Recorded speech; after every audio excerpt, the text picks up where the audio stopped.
Hello and welcome to Autoline this week, coming to you from the floor of the 2012 Detroit Auto Show. We got a great lineup of executives who I will be interviewing today, including Mary Barra, the head of all global product development at General Motors. And we've got Reid Bigland, the president and CEO of the Dodge brand at the Chrysler Group.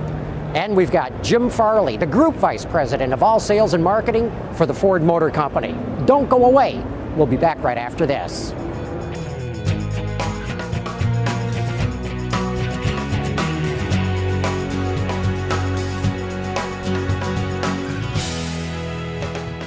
Joining me right now is Jim Farley, the Group Vice President of Global Marketing, Sales, and Service for the Ford Motor Company. And great having you back, as always. You're just so much fun to talk to. And you've got to be so geeked. I mean, you guys got so much going at this show. The new Ford Fusion that's being unveiled, the Lincoln MKZ, big step forward for Lincoln. You must have put a massive effort into this show.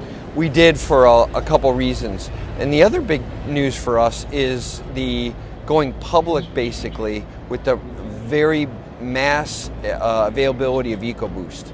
Both the new Escape that we launched in LA and the new Fusion is really one of our biggest bets in the company. So we always talk about products, but the other big news for us is that this is a second mass 20,000 plus a month product that's going to bet on EcoBoost and fuel economy. I think for us, you know, the Lincoln stand physically is a big news for us, not only in the product, because it gives a glimpse of where we think the brand's going to go, not just the product. This is really Ford's coming out party, as it were, for Lincoln. Yes. Of really putting a lot of emphasis on this brand. That's right. A couple of years ago, we made the commitment that we would focus on Lincoln like we focused on Ford. You've seen what's happened with Ford. With Ford. So we've now made the commitment of unique upper bodies. We have 7 new products. We're going to see a concept that kind of hints very strongly at where we're going as a brand, but that won't be enough. I've been involved in one launch of a luxury brand, more than 20 years ago, and although it's a long journey, our aspirations are really different than the current offer in the marketplace, and the stand and the product come together kind of to go back to the 60s Lincoln of an independent-minded, kind of bespoke product with a very personalized service. Almost very different than the sales, 300,000 unit sales, war type of brands we're competing with. How are you going to market the Lincoln brand then? Are you going to create something that really signals that this is a totally different feel to the brand? Absolutely. Can you give us any hint of what that'll be like? Not necessarily, but 2012, the stand is probably the best example of the new Lincoln.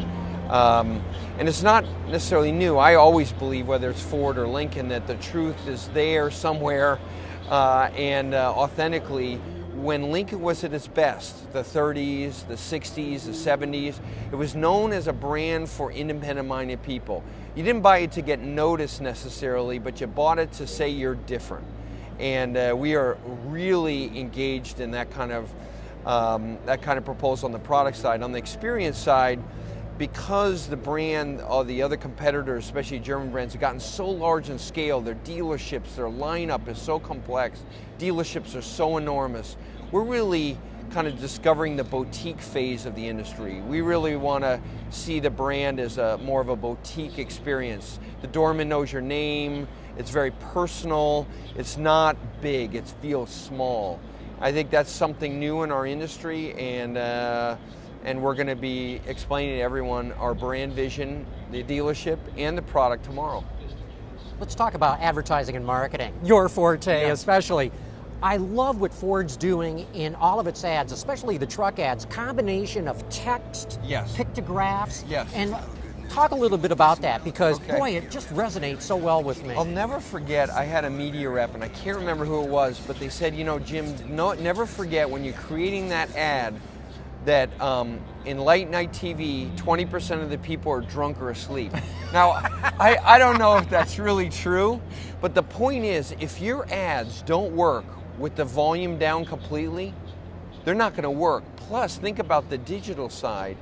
We live in a visual world, especially in digital space. If you want to use that content again in any way, but the most important thing is truck advertising kind of gotten to a ridiculous demonstration phase where everyone was pulling freight trains and planes, and I think we wanted to get back to really a customer-centric approach.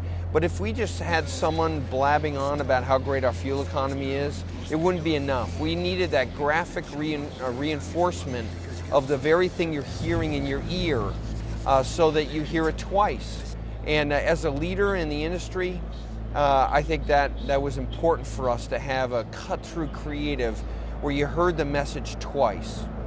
I.e. with your ears and with your eyes, Yep. is what you're saying. Absolutely. And what I like too is how you'll take pictographs and drop it next to the text. So it'll be the Absolutely. word, you might say fuel economy and show a fuel pump or something like that. Absolutely. Or I think the neatest thing is we've really handed over the marketing of the brand to people. You notice in our ads, we have people now being interviewed and talking about whether you like it or not.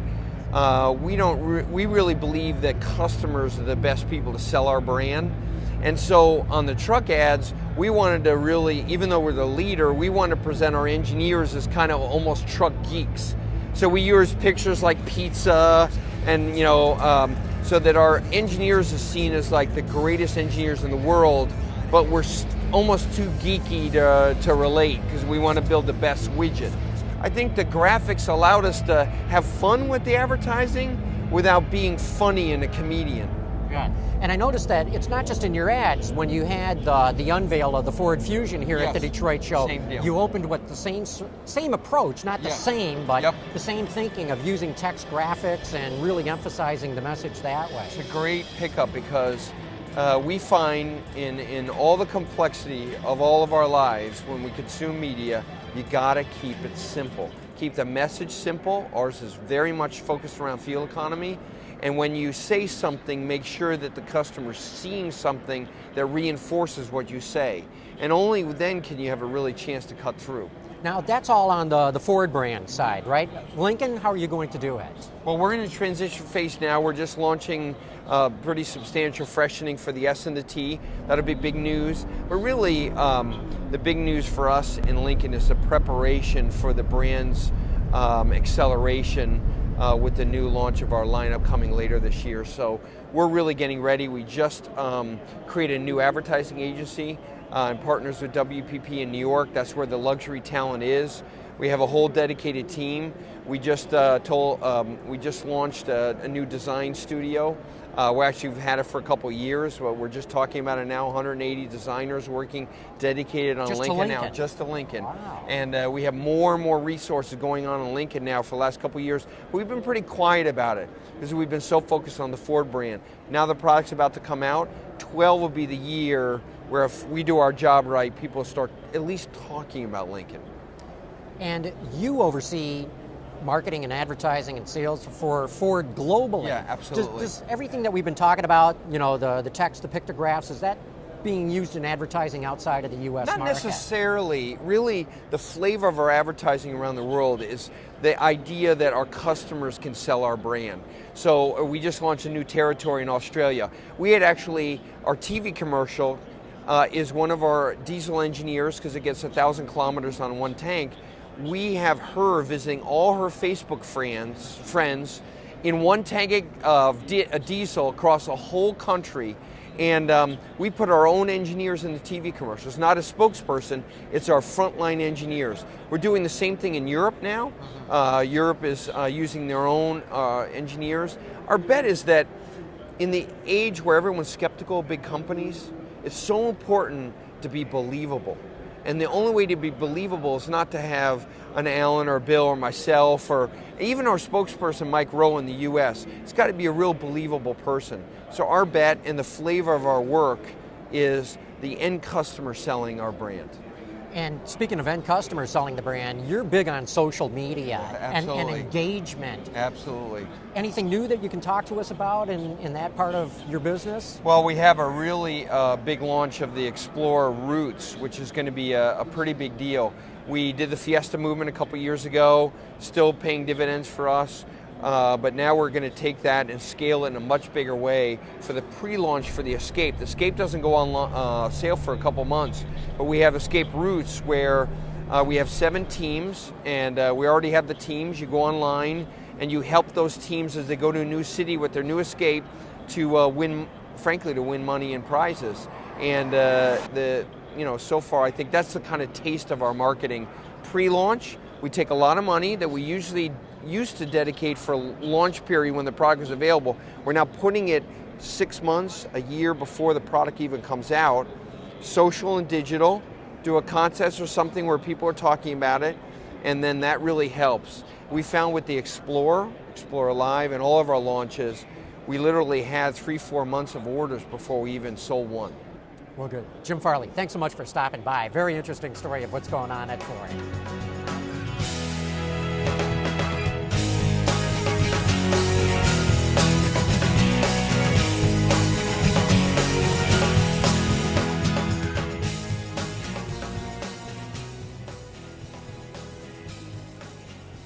Joining us right now is Reid Bigland, the president and CEO of the Dodge brand. And Reid, what a big day for you guys, unveiling the Dodge Dart at the Detroit Auto Show. Well, no question, a very exciting day for us. We've been out of that compact car segment for all intents and purposes for a few years now, so it's great to return with the Dart. You know, what has really amazed me is just hearing people outside of the business talk about, oh my gosh, Dodge is bringing back the Dart. And they all reminisce about when they had a Dart, and I'm going, really? You just come out with a new car, call it the Dart, and everyone starts talking about it. How easy is that for you? Well, it has created a lot of chatter. And we did a lot of research on the name Dart. You must have agonized over what to name the car. Well, it really came into place relatively easy. A much younger demographic just looked upon it when they saw the class exclusive aerodynamics that the Dart and the very nature of the Dart just fits. And some of the older demographic, it's not your grandfather's Dart, but it's still living large in drag strips around the country. But you must have worried about bringing back an old name and go, yeah, will people just see it as old and dated? Or? Well, it's always a concern. Although the original Dart had a good run. We sold almost 4 million Darts. And one of the reasons why in our initial teaser photos at the beginning of December, we wanted to get the name out there, let that thing have a little bit of a life of its own, and then today the focus can be on the car. I'm told that it can cost an automaker an easy $100 million to try and establish a new name in the marketplace. No question. It takes a lot of money and a lot of resources to create brand awareness, and I think we've jumped the queue a little bit here by bringing back the Dart. I think you have too, and this is just my non-scientific sort of listening around to the buzz, and I think it's going to pay off for you. How are you going to really tell the public, though, that this car is out and what its attributes are? How do you plan to market and advertise this? Well, it really started at the beginning of December by trying to pique some of the customers' interest with the name that we just talked about, as well as some of our exterior photos. A week after that, the interior photos, and then, of course, the big reveal here in Detroit. So right away, a lot of people are aware of the Dart. And we'll start to spool things up here in the second quarter on more traditional venues, TV, radio, newspaper, and of course the internet. And I've got to imagine that it's both styling and fuel economy that you're really going to hammer in your message, or is there more to it than that? Well, no question. I think the key why-buys in the segment are price, fuel economy, and reliability, but they're no longer differentiators in the segment. We think we're there on all three of those, but the unique thing about the 2013 Dart is it brings a whole lot more. Best-in-class technology and outstanding exterior styling. Okay, let's talk about some of the rest of the lineup too, because it's not all about Dart. You had a pretty good run there too. I saw towards the end of the year the Dodge Avenger was selling strong. Avenger sales in December were up 58% year over year. 58%, that's got a nice ring to it. No question, it finished the year on a high note. The Durango, Consumer Reports #1 recommended full-size SUV. We had our best Durango month in December, and just a tremendous amount of momentum, not only throughout the Dodge brand, but also throughout the various Chrysler Group products. We had our highest retail sales in 4 years in December, so it was a great way to finish off a very strong 2011. And we should let the audience know that you run Chrysler of Canada. It's not enough to have one job in Chrysler. You've got to have, you got three. You've got Dodge, you got Chrysler, and you've got sales, right? Yes, I do. I don't think Mr. Marchione would have it any other way. So it has a tendency to keep people busy. But we had a great deal of success last year in the U.S. We gained more market share than anybody else. And the same story in Canada. We gained more market share last year in Canada than any other manufacturer. But a little bit different mix of what was selling in Canada? A little bit of a different mix in Canada. The Ram pickup truck is the second highest selling vehicle in Canada. The Dodge Grand Caravan is the fourth highest selling vehicle in Canada.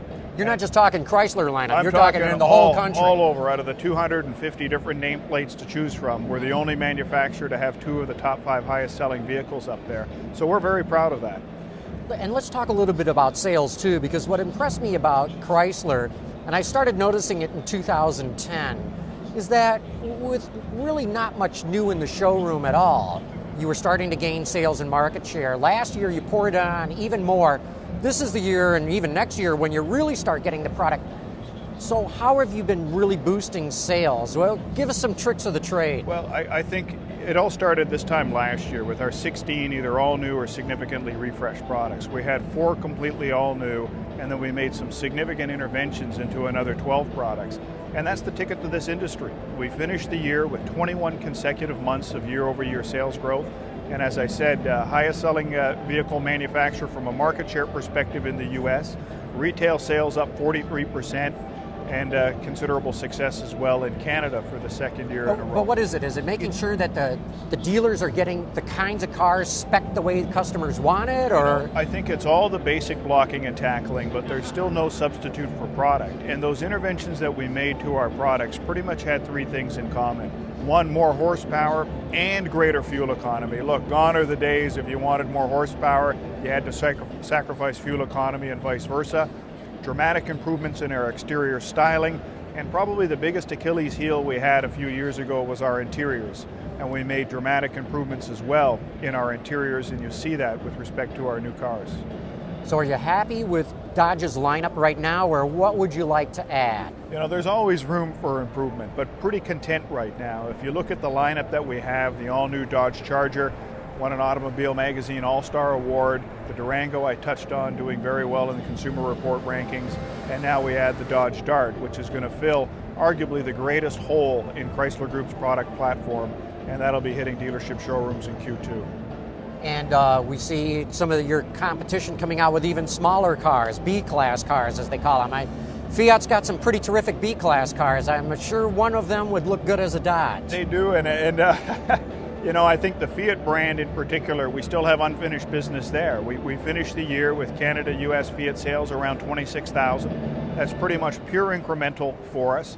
And December was our strongest retail Fiat month of the year. So we finished Fiat on a high note, and I think we still have some considerable growth opportunity ahead of us with that product. You just had an interesting sales number, 26,000. About 16 was in the U.S., is that right? We had about 21,000 in the U.S. and about 5,000 in Canada. Okay, so it's selling disproportionately better in Canada then, right? About a 4-to-1. Now that market, if you remember, about 42% of the Canadian market is small and compact vehicles. And in fact, when you just look at compact cars, about 25% of the market is Canada, about 15% in the U.S.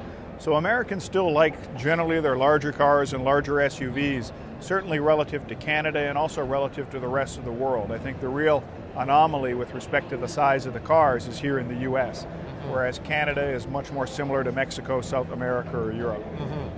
Very interesting that you see those regional differences, even though the border is, in fact, I can get across the border faster than I can get home. Yeah, depending upon your golf game, you could probably fire a golf ball from Cobo here into Canada. No, but it would slice way before it hit You'd there. hit the water. Yeah, that's right, exactly right. Well, Reid Bigland, thanks so much for stopping by and bringing us up to speed with what's going on at Dodge. It's got to be an exciting year looming for you here. It's an exciting year in 11, and I'm sure 12 will be equally the same. Thank you very much for having me. Happy New Year. My pleasure. Thank you.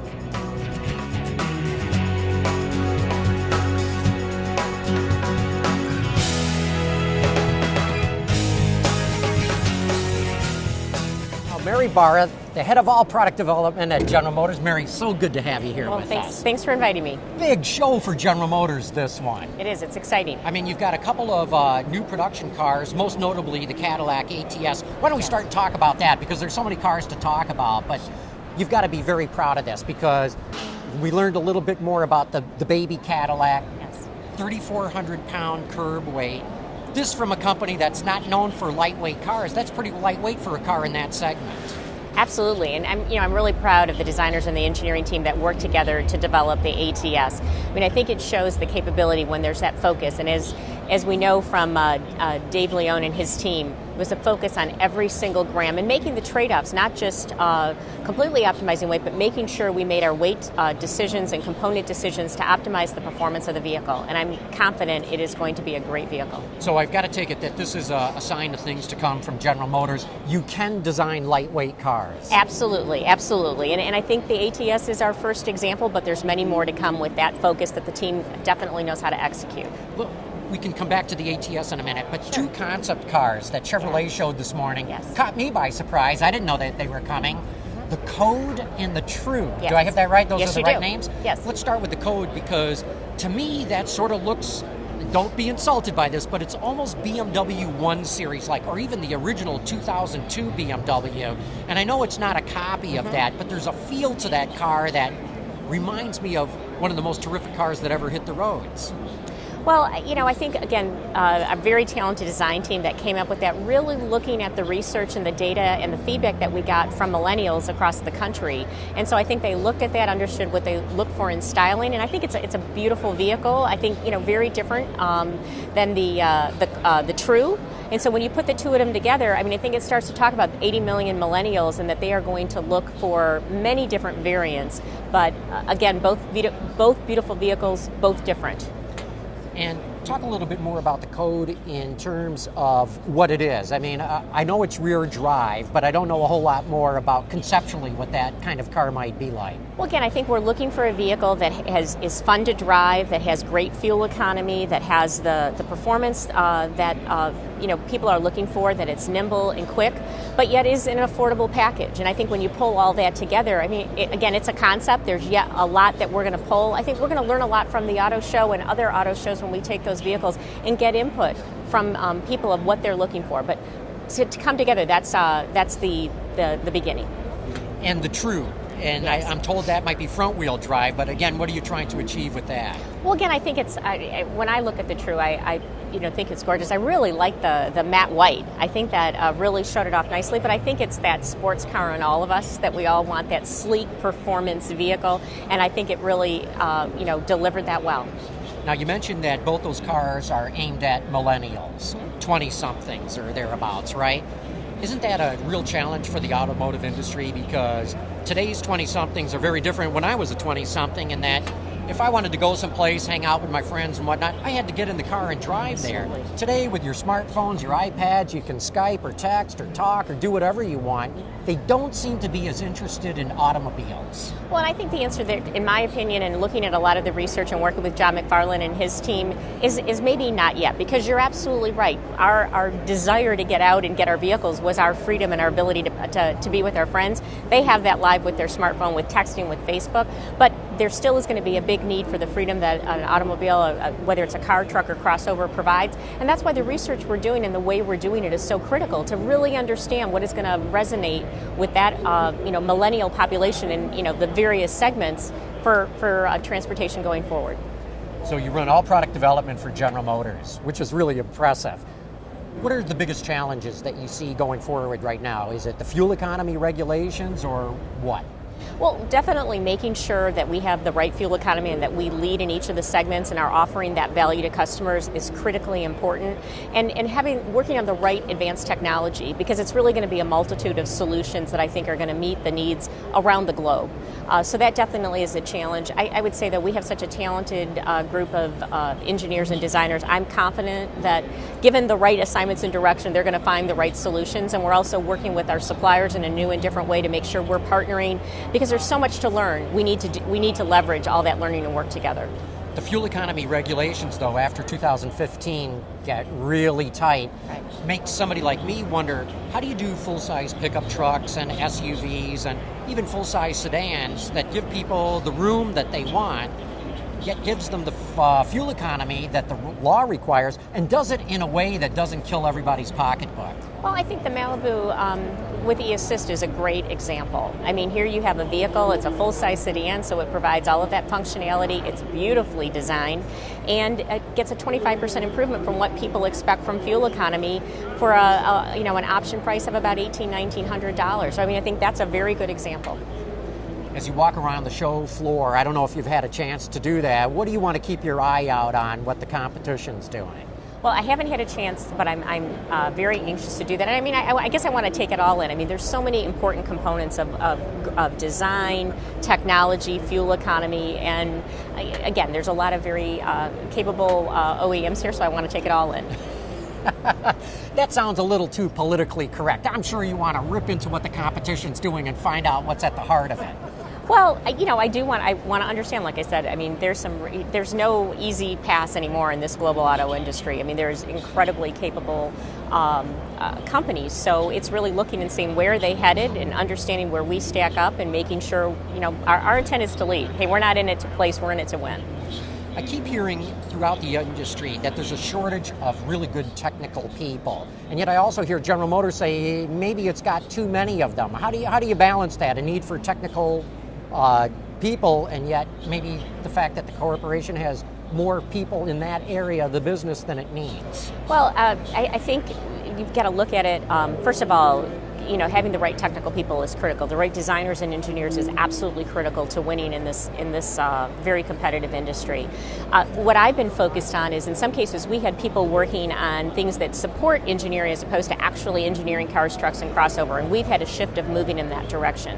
I do believe in the next 5 to 10 years there's going to be a fight for the great technical talent, and we're positioning, we want to make sure we're the place to work. Well, we'll definitely have to keep an eye on that and see if you make it the place to work. But it's been very impressive to see the products coming out of General Motors. Mary Barra, thanks so much for taking the time to be on the show today. Really appreciate it. Sure, thanks, John. Good to see you.